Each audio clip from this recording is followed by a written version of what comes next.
Hey, ladies and gentlemen, your favorite podcast is back, ready to bring you another new episode of the Fantasy podcast. Bringing things to you. We're gonna recap the Senior Bowl in tonight's episode. We're gonna go over some news and notes and things that have happened from around the league, of course, over the course of the last few days, last week or so.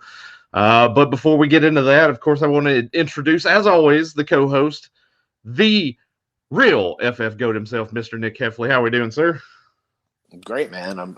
I've turned into an old man since the last time I've been on with you. It doesn't take much with the kid in tow. It happens pretty quickly. I was gonna say, I look like you're younger than me, and I look way younger than you. So it happens. I got 13 years in the bank. And you're drinking a bottle of urine to start the show. It's fantastic. We're getting hydrated. It's really, ready to go. It's Zip Fizz. It's orange, but I've diluted it. So, but before we get into everything, I want to kind of get the pleasantries out of the way. Of course, as always, Woo Fantasy brought to you by rotoballer.com. Rotoballer.com. Go to the website, download this great premium content that is on the website, whether baseball, football, basketball, hockey, golf. We got you covered across the board there. Promo code Woo Fantasy gets you an extra discount at checkout. So go and check that out at rotoballer.com, as well as FanDuel. FanDuel gets you covered with the Woo Fantasy promo code, get you some money at your deposit as well. So go check them out. Of course, we're ringing down to the end of the football season with the Super Bowl coming up this next week, but you've got plenty of things to do on FanDuel, whether it's NBA, whether it's NHL, baseball right around the corner. If these guys can get their stuff together and the player union can vote on anything, get a schedule going. Did I see that they have like fantasy, like gamer league now on there? Man, you can get on there and do anything. I mean, esports is picking up, and that's something that we do on Rotoballer as well. Esports.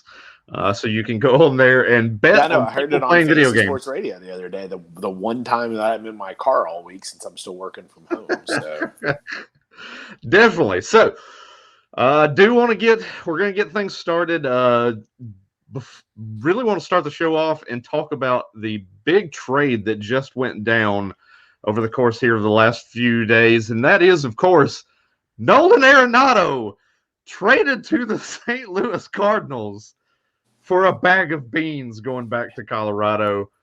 Wow. How do you guys keep pulling these deals off? You know, what's funny, though, did you see the Arizona Cardinals?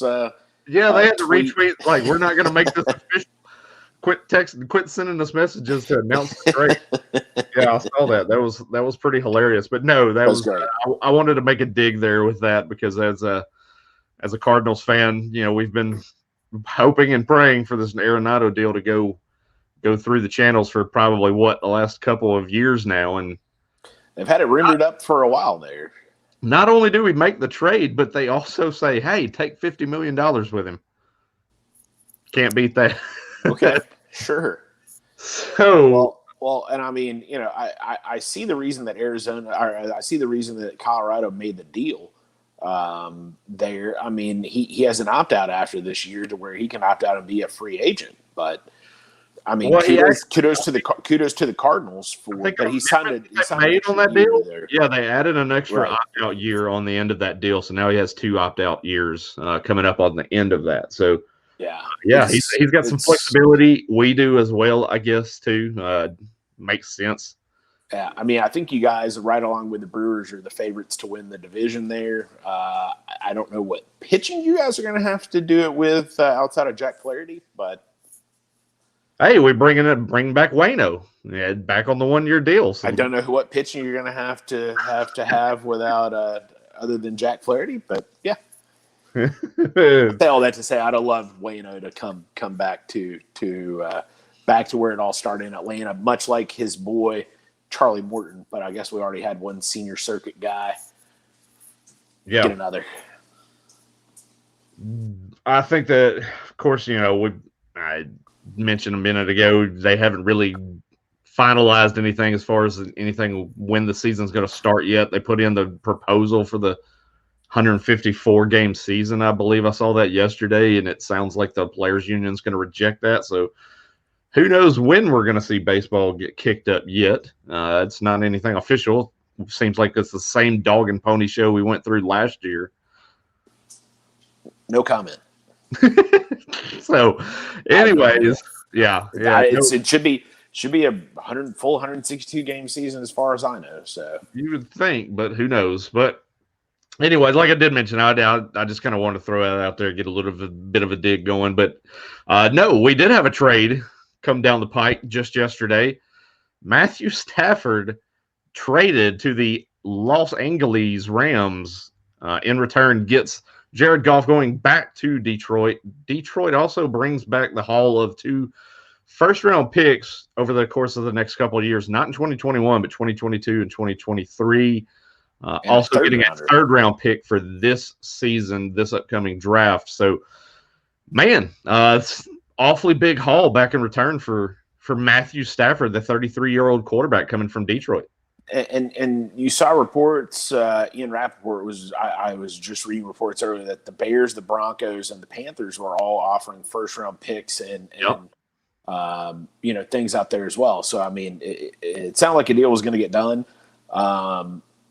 I think the Lions, I mean, I don't know what better you could have gotten if you were the Lions. You get a starting caliber NFL quarterback, which I don't think you would have gotten from the other 2 teams that were out there who, he's made a Pro Bowl before, and not to mention, I can't remember the dude's name, but used to be one of the personnel guys with the Rams, brings back, Jared Goff into the fold from when he was in his heyday with Sean McVay. So, and you get 2 first-round picks and a third-round pick. Like, I think that's a pretty damn good haul. So I know you have a different opinion than I do, but I think it's a great trade, unfortunately, for the Lions. I mean, I think that's a great deal for both teams at the end of the day. Detroit's obviously working on that rebuild. They want to kind of bring some of this draft capital back and then kind of work on things as an organization and start building back and try to get back to a winning organization. Of course, and during Stafford's time, he's only been to the playoffs 3 times and lost all 3 games. So I don't think it's going to matter for the Lions. They're not winning a Super Bowl.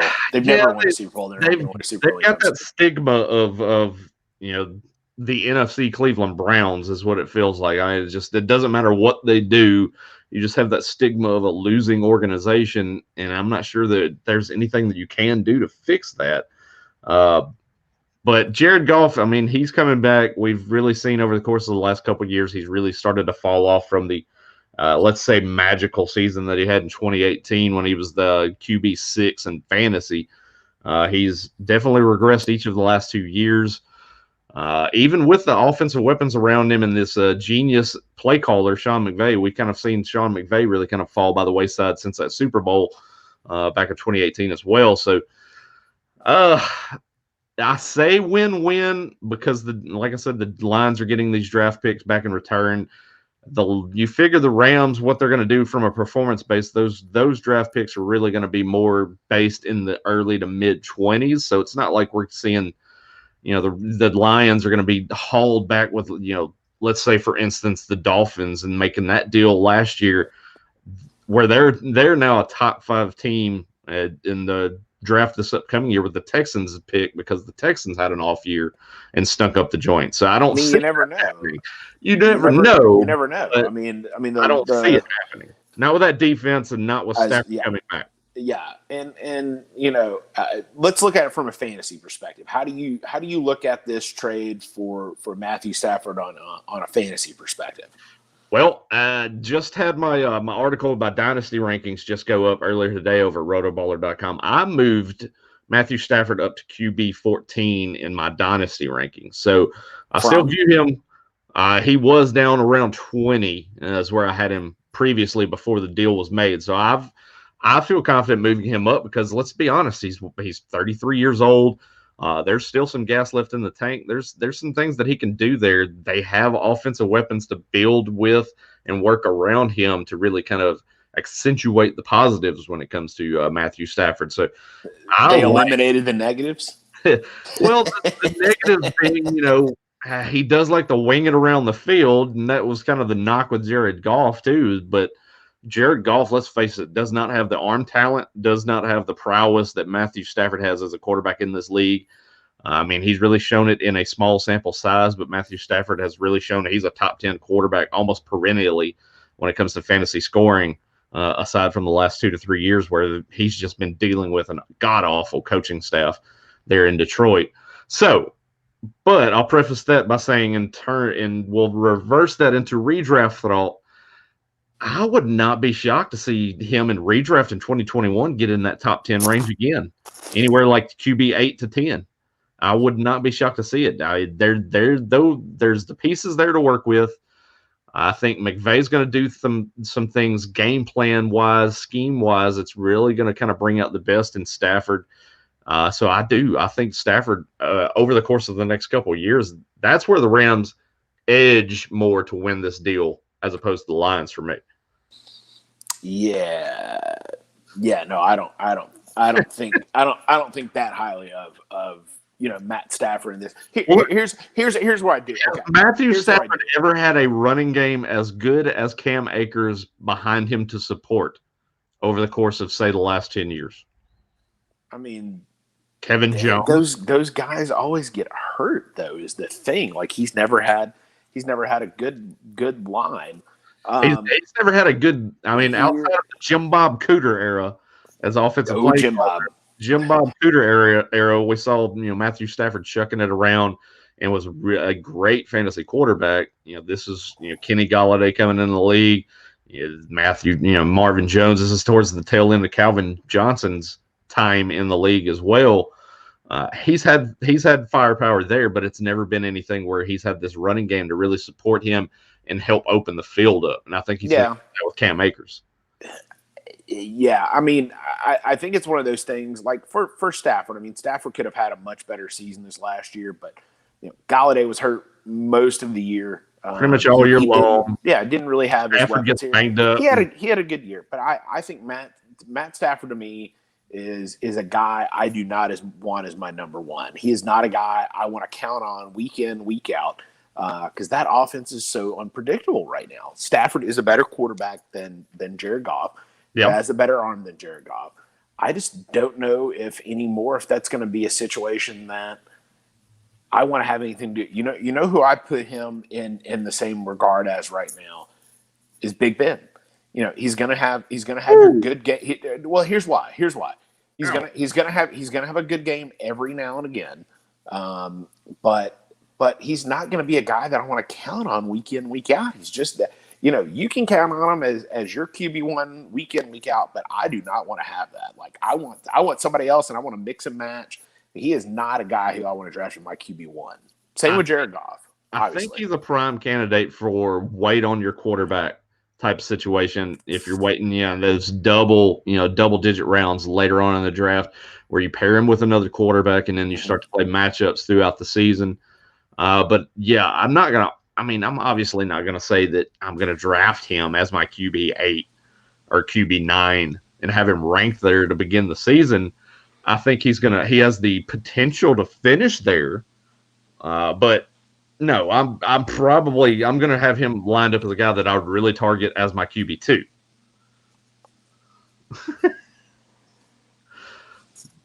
Oh, well, you can't hear me again? Oh, we're having technical issues with your wiring again, I'm guessing. I hear everything going on with you right now. Hey. Nope. Well, go ahead. You see if you can talk. Can you hear me? There he is. Okay. There we go. I can hear you now. Your plugging in system keeps having fritzes. Hey, there we go. But anyways, no, like I was saying, I don't think I'm going to draft him as a QB1. I think he has the potential to finish in that QB 8 to 10 range, but I'm not going to draft him as that.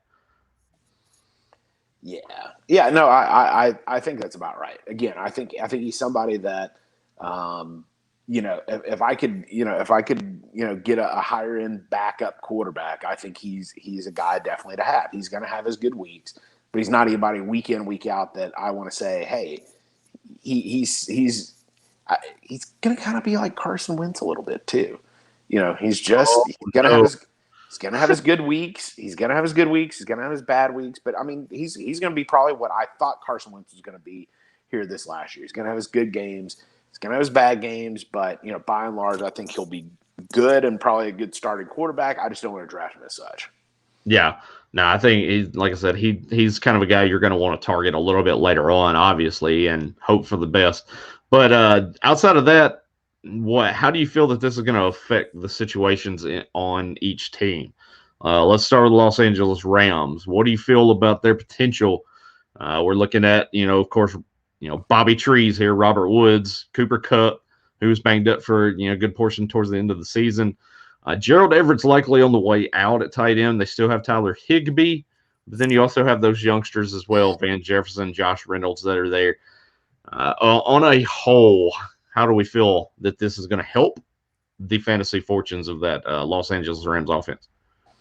I don't really think it does much for Bobby Trees or this entire offense. I don't think it does much over and above what Jared Goff did for them, because, I mean, you look at the numbers for these guys, and, I mean, they had good numbers. I think it's probably going to get a little bit better, a little bit more consistent. There we go. Yeah. But consistency. That's what I was going for. Right. I mean, Jared Goff had these guys put up huge numbers over the last couple of years. So I don't think it gets just crazy out of whack that, Cooper Kupp's going to go and be a top 5 wide receiver. No, but I think that consistency element, I think they should pass the ball a little bit more than what we're doing, trying to be balanced here. So I think that's going to be something that you see come out. Yeah, I think the one thing we're going to see is they're going to push the ball down the field a little bit more on a game by game basis this year. I think you go back to look at it over the course of this last year, maybe possibly even the year before. Stafford's average depth of target, you're getting into the double digits. I think he was averaging like 10.6, somewhere in that range, where Jared Goff was down at 6.9, 6.7. So that's your big tell between the two. You're dinking and Sean McVay's play calling the last couple of years has not been good. Much like Matt Nagy and like I mentioned, it's not changed after the Super Bowl. It seemed like Belichick kind of put out a book on them, and McVay seemed like he wanted to kind of get ahead of the curve and change what they were doing on offense. We saw that switch up to the 12 personnel quite a bit, as opposed to running the 3 wide receiver sets that we were accustomed to seeing that they run most often than not. But that was when they had Brandon Cooks as well, and I think that made them kind of force their hand on what they did and changed as an offense a little bit. So, I mean, I do like what they're going to put together, this year in the next couple of years with Stafford there. And like what you mentioned, that was the key word that I was going for: consistency. Ooh. I think you're going to see more consistent quarterback play, where that was the big knock with Jared Goff, as we weren't seeing a lot there. And that's where he lost the favor of the coaching staff too, towards the tail end of the season. So we'll flip it over to Detroit. Jared Goff there now, and it feels like both Marvin Jones and Kenny Golladay are on the outs there as well. Both should be free agents moving on to another team potentially. How do you feel about that situation there in Detroit now with Jared Goff? Yeah, I mean, that's going to be a big factor there. Is do both, do either, do neither of these guys stay? The whole Jared Goff thing. I mean, the one option he has left is Hawk, and Hawk had a really good year this last year. How does that affect him? Because I mean, you go back and look at Goff. I mean, Goff this last year didn't really throw the tight end as much. Higbee did not have a good year overall outside of 1 week. Everett didn't really have a good year. So you go back 2 years, and Higbee had a top 10 years. So I don't know how that affects things, but again, Goff is, from a fantasy perspective, is not going to put up. I think he's going to be one of those. I would probably rank him just throwing numbers out right now in the late teens, early 20s type of spot. He's going to be a late backup, but whoever he's going to throw the ball to, he's going to put some numbers up for those guys. He's not necessarily going to put up numbers. So you look at Robert Woods, was what, top 15 wide receiver this last year. So, I mean, whoever his target's going to be, he's going to be good. But I don't know that's going to be Hawkinson. I think what we're looking at is going to be, they're going to run the ball a lot with DeAndre Swift. That seems to be the mantra that the offensive play calling is going to be kind of guised under. You've got Dan Campbell there. Dan Campbell The talking name about that strikes sexiness into it, right? chewing kneecaps off of opponents and things of that nature. It doesn't feel like he's going to be a guy that's analytically speaking going to just throw the ball all around the park, and they're not going to be attempting 45 to 50 passes a game. Dan Campbell's going to be a guy that he's going to want to run the ball, try to get a little bit of a defense set up, kind of what Matt Patricia was trying to do, but just the only downside was Matt Patricia was just not a good head coach. So I think the hire of Dan Campbell probably is going to set this offense back. I'm not thinking in terms of Jared Goff and what he's doing per se. I think Dan Campbell and the possibility of what this offense is going to look like under that coaching regime, I think that's what's going to set them behind a little bit.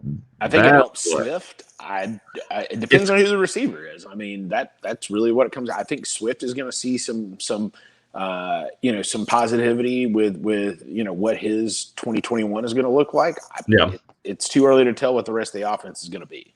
I think we're going to need to get Swift. I think Swift is going to be a guy that you're going to see get up more in that 250 touches category in that area this year. If he does so, then you're looking at a guy that's going to be a fringe RB1, kind of one of those high-end RB2s this year as well. So that's what I'm expecting out of DeAndre Swift. The rest of the story with the Detroit Lions offense is just one we do not know as of right now, because free agency is going to tell a big part of what this team's going to look like. Like we mentioned, Golladay potentially gone, Marvin Jones potentially gone, Hawkinson is kind of the lone target left there that we feel is going to get some looks in the passing game, and that guy's going to get a monster target share this upcoming season, like Darren Waller size target share. Yeah, I mean, and it could very well be that Jared Goff has got some competition. I mean, the Lions drafted 7; they could go quarterback. I mean, this could be the opportunity for them to go QB. So yeah, now I mentioned that as well, like on Twitter yesterday, is that I don't see that rules out the possibility that they quote go QB there with that pick, and I believe it's pick 8 in the first round. So that might be a spot where I'm looking at possibly that might be a Justin Fields spot.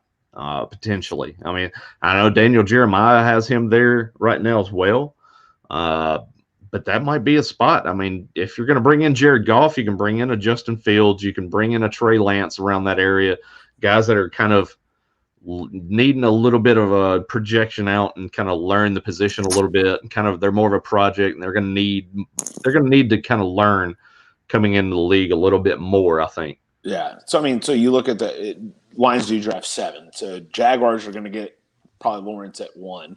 The Jets, who knows what they're going to do, but they do have the potential to take a quarterback. I mean, the Dolphins could take a quarterback after last year with 2. I mean, you've heard those rumors that they're talking at least about dealing him. So, I mean, I think if they do deal him, that could be a Deshaun Watson type of situation.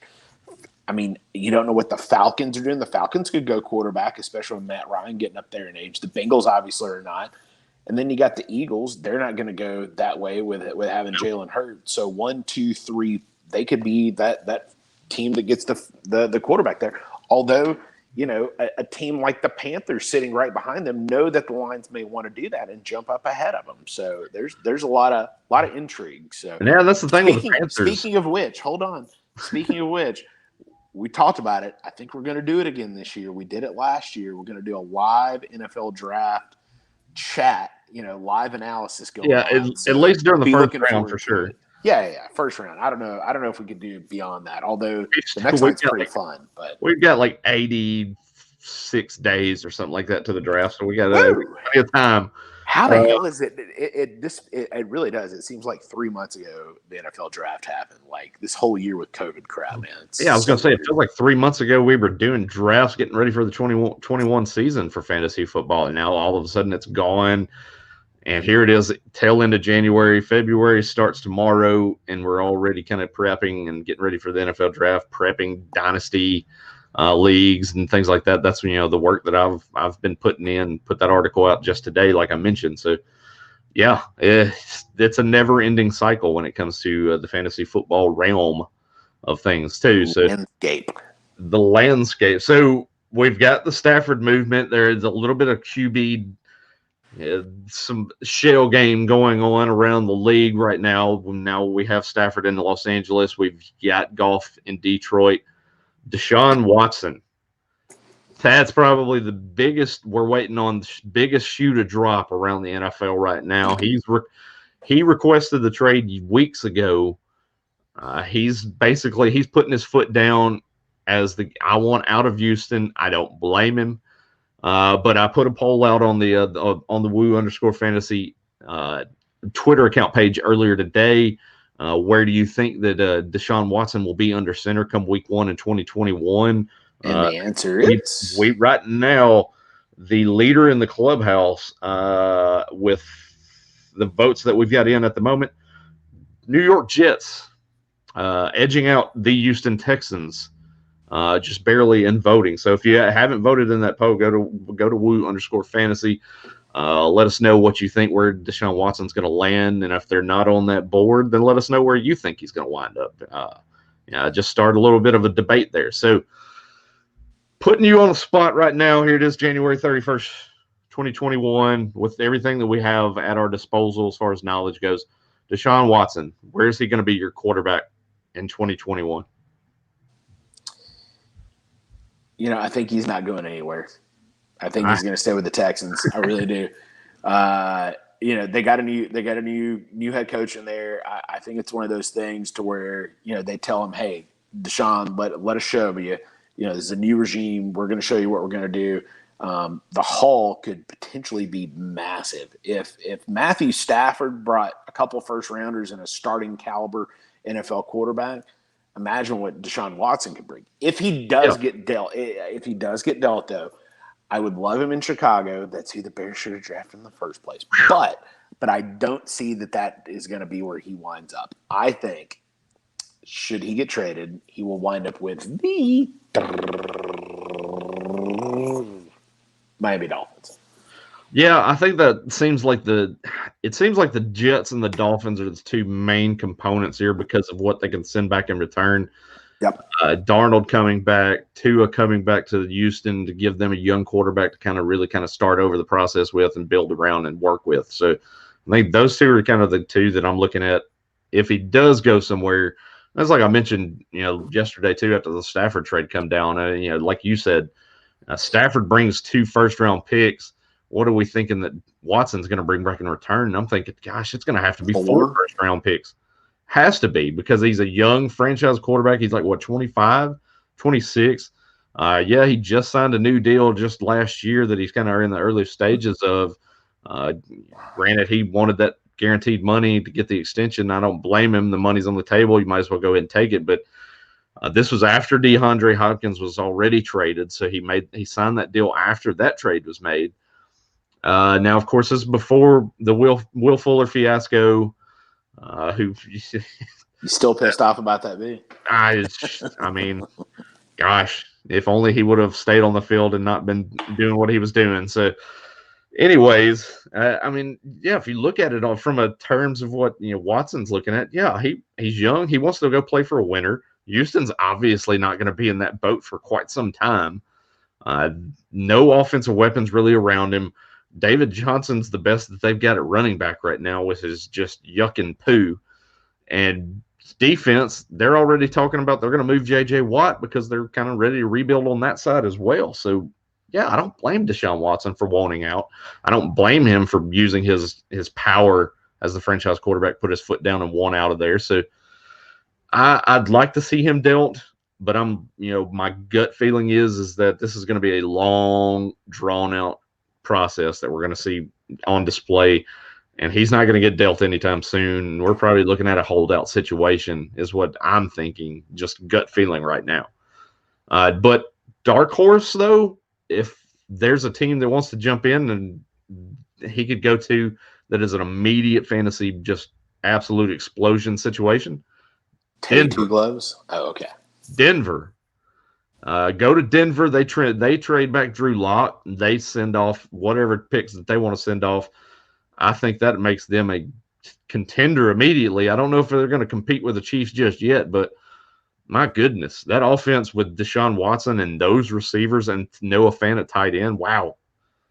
Wow, there's some great situations out there, for him. I mean, just like I just said, Teddy Two Gloves. I mean, you go to somewhere like Carolina with some of the receivers that they have out there. That's a good situation as well. I mean, there's some good landing spots out there for him. I mean, the new regime has said that they want to keep Deshaun Watson in, but I mean, 4 first-round picks. I mean, depending on the team that you're doing that with, if you're doing that with the Jets at the second pick, you do it all day long. You don't even need Darnold, although Darnold is just icing on top of the cake. But what a deal something like that would be. So yeah.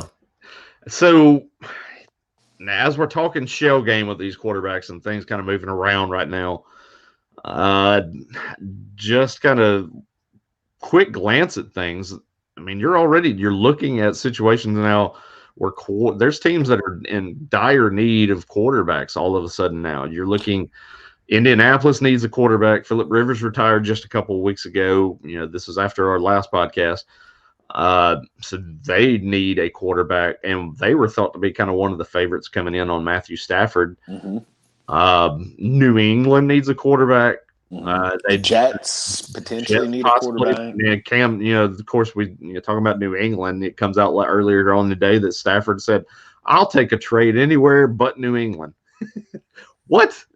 That's my goodness. I mean, that guy probably all Tom Brady was none of Bill Belichick. Well, no, you look at the depth chart and you're like going, golly, I don't blame him. N'Keal Harry. Julian Edelman's on the way out the door, probably forced retirement with injuries and stuff. Whew. I mean, he's like, who am I throwing to if I go there? I guess the football team needs a quarterback. Yep, Washington football team. I think San Francisco's prime for a quarterback change there. Who knows what your Cowboys are going to do? Chicago. We've jumped the shark. We know it's going to happen. Yeah. I mean, Carolina. After you and I talked bad about Teddy Two Gloves for a reason, he's not a franchise quarterback. He's not going to win you a title. He's a stopgap quarterback, and that's what they're at right now. And you see that they realize that already because they had an official offer for Stafford. So you know that they're not happy. And I would think they want to get involved with Watson too as well. Like you mentioned, I think your Chicago Bears are primed to get a quarterback and bring one in. I don't know yet. There's no way you're rerunning the table with Mitch Trubisky next year, re-signing him. There's no way. We're drafting somebody or getting a free agent. Like it. Look, I like Deshaun Watson. We should have drafted him over Mitch Trubisky in the first place. But the capital that's going to take to be able to go get him, Mac Jones or Kyle Trask for the Chicago Bears. I think it's going to be Mac Jones. But coming off of the Khalil Mack trade, where we traded first rounders off for years and set the franchise back, I'm not saying that Khalil Mack wasn't worth it, but he hasn't gone up and above to where, I mean, we lost first round draft picks for years in there. You think we're going to do that for 3 or 4 years? I don't think so. So I don't. No. He's not coming to Chicago. We don't have the weapons to be able to support somebody like him. So, not with Allen Robinson out the door as well. So that's. And I'm pretty sure. Yeah, I'm pretty sure he's out. He's smart if he leaves. Yeah, that guy's finally gotten to a point where he can go to a team that has a quarterback that can get him the ball with consistency. Let's hope so for fantasy football sakes out there. Of course, Allen Robinson needs. Yeah, I mean, no. What are you talking about? He was getting hammered with targets the last 2 years. I get it. About? I don't. But he's not getting in the end zone. This is that's what I don't understand though. People looking at Allen Robinson's in such a shit situation. Yeah, but he's getting all the targets like you want. He's getting peppered with targets, but his yards per catch was just not great. He's pummeling over the middle of the field. Guys giving you 11 for 55 stat lines. My favorite stat line of the year, though, and I called it when Brandon and I played each other. I said, "Man, I need Allen Robinson to do like a 10 for 99." I kid you not, his stat line was like 10 for 98 that night. Yeah, that was great. Yeah, he was definitely giving you tons of those stat lines and not getting in the end zone most seasons. Awesome. That was the drawback. So, awesome. Other one too, the other situation that kind of bears monitoring. We'll get into this when we do a free agency show here in the coming days or so, as well as down there in New Orleans in that situation. Jameis Winston's a free agent, but all indication is that they're going to wind up bringing him back. And Taysom Hill, the incumbent, I think you've seen enough if you're Sean Payton to know what you've got with Taysom Hill, that you cannot trot that guy out there for 16 games as your starting quarterback. You have to go with somebody that can really move that ball as a passing quarterback. I think that's what they're going to do. I don't know that that's the case, B. I know Sean Payton's love affair with Taysom Hill out there. Yeah, he was decent. And you caught him off guard with those running plays the first couple of games, but then you kind of go into that game on the road against Philadelphia, and it was just a shit show between him and Jalen Hurts that game, where you played defenses that were capable to stop the running quarterback situation. And they still didn't bring in Jameis. No, they still didn't bring in Jameis. That's true. They kept him as an inactive player, and I couldn't tell you why, but we'll see how that unfolds down there too. Which I still think is the most bullshit of all bullshit moves. ESPN and some of these other websites taking tight end eligibility away. Still one of the biggest bullshit situations I have ever seen. Here we go. Yeah, exactly. Yeah, damn right. Here we go. I think it's complete crap that you take eligibility away from somebody mid-year. Complete shit. Ran over. They reserve the right to change that during their game. That's fine. That's fine. Let's we've been there, we've done that. There's no reason to rehash that crap story that happened. Now this next year, different story. He's a quarterback. Obviously. So but ESPN did the dumb thing from the beginning and put him in a tight end. And they got hammered for it. Yeah, they should have never had it for it. They should have never had it from the beginning. But guess what? Then you gotta leave it there, and then we're gonna take it away. Then you have to argue the same fact with FanDuel too, and all in DraftKings and everybody that had him as tight end. But that's a weekly site. That's a weekly site. I give you that. It's a different thing. In a same similar kind of. It's in a vacuum, a kind of same situation. No, completely in a way. Season long, weekly. Season long, weekly. Two different things. It made no bones to me. I didn't have Taysom Hill owned anywhere, so it's not like I had him owned in one league. Yeah, see, I'm not planting the flag based on emotional distraught because of the situation, because I didn't have him anywhere, and I'm just objective about it. Yeah, I had him in the SBFFC. Granted, he wasn't eligible at tight end, so it not at all. Yeah, not there anyway. But I'm saying, I'm pissed off for the people who did have him, who were smart enough to pick him up after the Breeze injury. Like that. Oh, that was such shit. But they've added eligibility in the past. I've never. You see it with baseball all the time. They've never taken it away, though. They don't take it away. I'll give you that. They always add it. This is the first time in fantasy sports history they've taken eligibility away from somebody. I don't think you'll see that ever again. Let's point that out. It'll be something we don't see ever again. I am about that. Obviously, we can tell. This is 2.5 months later. 3 months. 3 months later. Yeah. You're still stewing about it. I love it. I'm so hot about that. Anyways, so hot about that. We're going to transition. We'll start. Speaking about hot. Speaking about hot. We're going to talk. Senior Bowl was this past week. So as we speak about Dynasty, upcoming NFL draft, rookie rankings and projections, things of that nature, it kind of starts, like the tagline says for the actual bowl game itself, the draft starts in Mobile. That's what we had this past week with Senior Bowl practices, and then the game was just yesterday. Of course, you had the big names down there in Mobile. You did have the Mac Jones of the world. Devontae Smith was down there. Najee Harris was down there, but they put in some practices. Najee Harris was a little bit limited in what he did. I think the big stink that was raised earlier on in the week was that Devontae Smith refused to be measured for height and weight in Mobile, wanted to reserve that for his pro day, which raised some eyebrows with some scouts among the community. why he would want to do that. I mean, I don't see that your height and weight would change that much between now and your pro day, but anyway, unless he's trying to keep it a secret. and that's the biggest. Oh, you're really not 6'1"? You're only 5'6"? Yeah, you're really 5'9", 170. My goodness. Oh, let's see what. You're not. Oh, you're going to be a 6-rounder now. Yeah, we're gonna drop you down the boards. But yeah, we had Najee Harris was competing a little bit in some drills here and there, but didn't play in the game. Smith wasn't in the game. Harris was pulled off to the side early in day one, some in day two, and worked exclusively with the Dolphins coaching staff, which was an eyebrow raiser because that's a potential landing spot for him there in the second round. So that's a situation. Late first. Yeah, late first. It could be. I mean, they're going to have a couple of cracks at him there towards the end. So Mac Jones didn't play, had the bum ankle.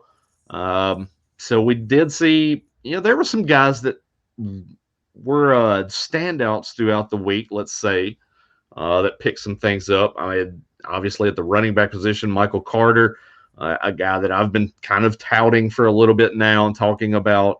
He shows out down there. I think the opposing linebackers and defense gave him like the most improved or most the best offensive player of the week in practice award by the end of the week. And then come game day, he shows out. Had a great game yesterday.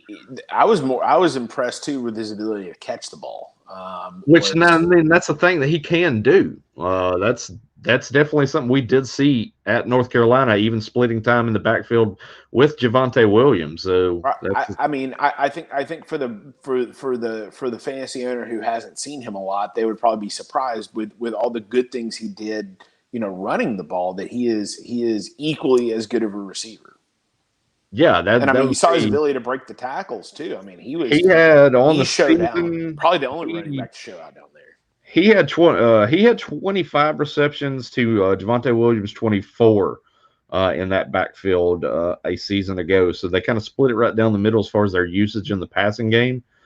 He was of the backs that are going to be coming out. Those 25 catches ranks him, looks like, in the top 6 to 7 out of backs that are coming out this year too. So he's more than just a kind of a secondary running back, and I think that's something that you're going to kind of see come off over the course of the next month and a half. As some of these workouts start to go, is Michael Carter is going to be a guy that's going to rise up the board, kind of like what we saw with Antonio Gibson last year. Is a lot of people started kind of really diving in and digging into him, and then he started moving up boards.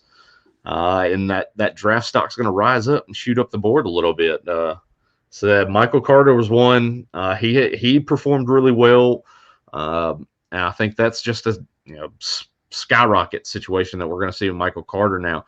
Colin Hill was a guy that I wanted to watch some of because he did sit out this past year, goes to the Senior Bowl, and I call it rust, call it what have you, or things like that, or maybe offensive line situation, but just he did not look good in that game yesterday. Just not elusive much at all. The first step in the backfield, it seemed a little bit slow. So I'm thinking he's a little bit rusty from being out of game action, but he didn't perform very well. And that was one thing I was kind of disappointed in seeing yesterday. Yeah, I mean, Carter was really the only running back that looked good. They didn't really run the ball a lot to begin with. No, they didn't. Even so, I mean, the running backs outside of Carter really didn't look very good. So no. But then you do have, you've got the guys, Demetric Felton looked decent. He was a guy that was a running back for UCLA for most of the year. Switched him a wide receiver, and he looked fairly decent towards the end of the week and in that game yesterday. I mean, I think Amari Rodgers to me looked amazing. Yep. So he's going to be T. Martin Jr. That's right. Yeah, I mean, I think he's to me, I think he's going to be kind of like speaking of T, I think he's going to be like a T. Higgins. I mean, he's not getting the round one respect that his college numbers would seem to indicate. But I think he's going to be a round two probably. I don't think he's going to last into round three, but I think he's going to be a round two type talent. He's going to go to a team in the slot, and I think he's going to do some good things there. Yeah, so he really stood out to me. Listed at 5'10", 210 on the weight and the height right now. So Does he have the chops to kind of play on the outside? That remains to be seen. I think he's going to be more of that slot receiver, kind of like what you mentioned. So there's plenty of teams that probably could use a player of his ilk as a slot receiver moving forward. I think he improved his draft stock easily with his performance throughout the week. That's for sure. I think I kind of get. I mean, I'm not much on a lot of the player comps and things like that, but I kind of get a little bit of Marquise Brown vibes out of Amari Rodgers. But he's a little bit bigger, but I think he's going to be. I don't think he's as fast, but yeah, I don't think he's as fast as Brown, but I think he's going to be a guy that's going to be a mainstay as a slot receiver in the league going forward. Nico Collins, I know he was a guy that was kind of showing out in the early stages of the week with what he was doing as far as a red zone threat. We saw with him, he's kind of he's that big-bodied receiver coming out of Michigan, and we saw it last year too. A lot of people are kind of out and down on Donovan Peoples-Jones, but then the testing procedures started to kind of come in, and Peoples-Jones showed out at the combine and a lot of the testing during the offseason, and it raised his stock in drafts. I think we're going to see that with Nico Collins as well. He's not going to kill you with what he can do burning on the outside and running in a go route, but he's definitely a big body guy that can play on the outside and be that more physical type receiver. I think somebody too, and Brandon and I probably have to go a little homer here, but I think Josh Palmer was somebody that showed out all week in practice too. He caught a touchdown as well. I think he definitely helped his stock. Good first step too on that inside move that he had to get on the score. So that was something. He really kind of worked the defensive back on that, and that's something you want to watch. You want to watch more for stuff like that in practices and game, as opposed to what the stat line looks like. So that was impressive to see Palmer do that, because obviously he didn't have many chances the last couple of years with Guarantano under center for those Vols. We did not really see the best of quarterback play at Tennessee. So it's good to see these Vols get in these all-star game type situations and be able to show out. I mean, we saw it last year too. Juwan Jennings had a great Senior Bowl week, but for some reason, when he tested at the combine, it killed his draft stock. But then we saw towards the end of the year, Marquez Callaway for the New Orleans Saints became kind of a mainstay in that rotation at wide receiver. Yeah, I think it's kind of be who Josh Palmer is. He's going to be a light version of Marquez Callaway. I think it's a good comp for him. So yeah, I agree with you there. Earlier on in the week, too, we didn't see him in the game, didn't play. Dwayne Eskridge was the guy that was kind of being talked about a lot. I pointed him out, when the height and weight measurements kind of come out and stuff. I pointed him out as a sleeper, a name to kind of watch for, because you really kind of have to do your work on him and really go and find some of the tape and things like that with Dwayne Eskridge. But that guy has some playmaking ability at the next level, and I think somebody's going to kind of get a steal with him as long as he kind of tests out well over the course of the next couple of months heading into the draft. I think Eskridge is a guy that's going to rise up the board a little bit too. Kind of that sneaky, small, slender type build, but has some quick movements and is always moving, gets down the field and gets open. So that I like him as well. Yeah. And speaking about quick and sleek and all that jazz, don't be a little shy. Shy Smith. Yeah, from South Carolina. He showed some burst on a couple of catches there in the Senior Bowl. So definitely somebody, again, I don't think we're going to see him in the first, 3 rounds of the draft, but I think, those middle rounds of the draft, I mean, he's somebody that could come in and, be, like for what the Bears had, Darnell Mooney. I think that's a good comparison for him. Somebody that's a little quicker. He's not going to get drafted early, but he could come in and make some waves in his rookie year. Yeah, and that's the thing. You look at a guy like Shi Smith, and you don't see a whole ton of production from him at South Carolina. But let's be honest, the guy played behind Brian Edwards a year ago, was playing behind Deebo Samuel. So there were just not a lot of looks coming his way in that offense there because, they do not pass the ball a ton at South Carolina. So that's another good name to keep in mind. Kadarius Toney. From Florida, he's one that we're seeing starting to move up the draft boards, and seems like he's kind of locked into the first round for some reason at this point in time. And a lot of the mock drafts that are out there has a very kind of poor man's Tyreek Hill feel to him. The smaller type guy, I think he's coming in right at 5'11", somewhere in there, right at 5'11", 6 foot. He's going to need to land in the right situation. I mean, if he's going late round 1, he's gonna go into a good situation. He should. Getting drafted that late. So he's definitely going to be a guy that's going to. He's a workman when it comes to route running ability. He can get opening and find open spots in defenses. So Kadarius Toney is a guy that's moving up. So he's another guy to watch for. And Dez Fitzpatrick, Louisville Cardinal, had a good week as well. We saw him catch some passes in that game also yesterday. So those are some of the receivers that are kind of shining as we've kind of started this off-season program, testing procedures and things like that. So those are some guys to really kind of look for there. Yeah. And watching the game yesterday, I had told you before I watched the game that, I was really more intrigued to see the quarterbacks. You had a lot of quarterbacks here who had production, at least the quarterbacks that played.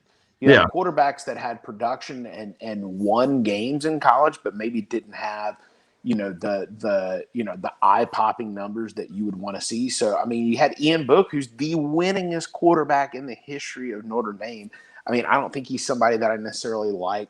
No. Sam Ehlinger for Texas. I mean, I think these guys are career backups. The one guy who I was really intrigued to see, who I think had a lot of production in college, who, I think could be, with the right situation, could be a dark horse to do something. I'm getting some Dak Prescott vibes from Kellen Mond. Damn it. that would be my comp exactly. Are you serious? Yeah, I'm sitting there like even watching game film of him during the year, watching a lot of those Texas A&M games. Is he has that build, the throwing motion, and his mobility in the pocket reminds me so much of Dak Prescott early on in his Cowboys career. It feels like it's going to be a situation where he's going to have to land in the right spot, like you said. I mean, that's dead on with Dak Prescott because I think that's crazy that I did that. We haven't talked about that either. No, we have not. Yeah, but it feels like such an appropriate player comp is just overall his build. It is, and I mean, because he has that weird throwing motion too, but he has some zip on the ball, and he's just a winner, and he can scramble a little bit if he needs to. Now, granted, I think he's Dak Prescott, but without the big time arm that Dak Prescott has. Yeah. He does not have as good of an arm, especially getting down the field. The accuracy of the further you get down the field, Kellen Mond he's not there yet. That's going to be something you'll have to work on. And I know the game, it was a little windy when they were playing, but he had one ball to Josh Palmer that should have been thrown out there for Josh Palmer to probably go get a touchdown. He underthrew him. Granted, the wind was swirling to where I'm sure that had, a lot to do with it there too. But how the hell do you have the same comparison? I figure you're going to tell me I'm a dumbass for making that comparison. And you have the same damn one.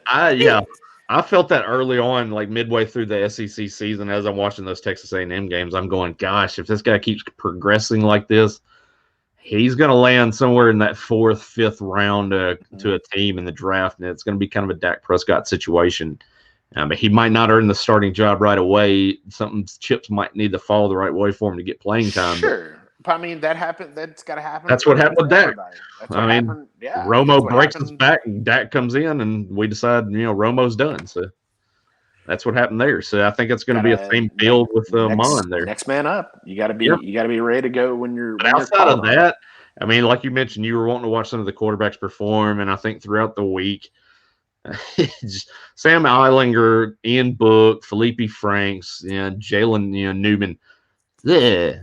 Horrible. I mean, those guys not gonna be anybody you need to worry about. I mean, I don't even think Kellen Mond's gonna be anybody you need to worry about. He's a guy dynasty wise, yeah. Late round pick again, depending on where he goes. Yeah, I think, but the other guys, no, I don't care where they go. It's not going to matter. Those guys are not going to. We're looking at that clear, 6 QB kind of tier up at the top. With Lawrence, Zach Wilson, Justin Fields, Trey Lance, Mac Jones, Kyle Trask. After that, you've got Kellen. I think I've got Kellen on the right after them right now. My QB rankings. So I mean, after that, I mean, there's really nobody. There are going to be there other quarterbacks get drafted, but from a fantasy and dynasty perspective, there's nothing really that I see on tape with these other guys that has really led me to believe that they're going to be worth anything in the NFL as things stand right now. So, yeah, Senior Bowl kind of in the books there. It's just the first step in the adventure as we get to the NFL draft here in April. So I can't wait. Yeah, I mean, I know that's one of our favorite times of the year is exactly draft time here. So no doubt about it. That's we're just now going to begin the preparation. Like I said, I'm starting dynasty work, and at the same time, kind of going through film and getting rookie rankings set and everything too. So getting all my draft work prep and everything ready to go too. So that's where we're at. But yeah, it's an exciting time. We're ready to go. Did like we mentioned, wanting to put together a free agent show, here in the next few days possibly, and kind of go through each position and look at potential free agents. Can you imagine landing spots? Good Lord, some of these people there's so many, especially like the running back and the wide receivers. I mean, the running back position, it's hard. The wide receiver, it's kind of, you can do that a little more, but there's so many pieces to fall at running back right now. Like, it's ridiculous. Yeah, no, there's plenty out there as things stand right now, and I think that's some good topics, some good talking points for the next show too. So we'll get to that point on the next show. But other than that, you got anything else? Any other parting shots before we wrap it up here? Man, I really don't know who I want to win the Super Bowl. That's really interesting. I'd love to have the Bucs win, but I really just don't want to see Tom Brady win another Super Bowl. So I think the Chiefs are going to win it. Just the way I feel right now. It's just, do I trust the offenses both I feel good about. Yeah, I mean, you even go back to that, was it week 12 game that they played in Tampa where Tyreek just torched Carlton Davis in that secondary in that game. Do we think that that's going to be the same situation? Possibly not. It could. I think it's going to be a shootout. But who do I trust to make stops more? That's what I'm looking at right now. Oh, the Chiefs for sure. The Chiefs defense, I trust to make more stops than the Bucs defense. But I'll say this though, the Chiefs offensive line problems and the Bucs pass rushers, that's going to be an interesting thing to keep an eye on. It balance itself out. That's true. I'll give you that. But just, gut feeling, I've got Chiefs winning that ball game for sure as things go right now. But so wrapping up the show, of course, as always, brought to you by rotoballer.com. Go to rotoballer.com, promo code WooFantasy for a discounted checkout on all the premium content there. Woo Fantasy also with FanDuel gives you an extra set of cash on a deposit there on FanDuel.com. But till the next show, we've got the real FF Goat there. Any other shots you want to throw out there to the nation before we end it? We'll see you soon. That's right. And so the real FF Goat, I, of course, am the Roto Superstar as well. This is Woo_Fantasy on Twitter. Like I mentioned, go check out the poll, the Deshaun Watson vote. Taking that for the next day as well. So get out there and throw your vote on that on Woo_Fantasy. But until then, we will be with you again next time on another episode of Woo!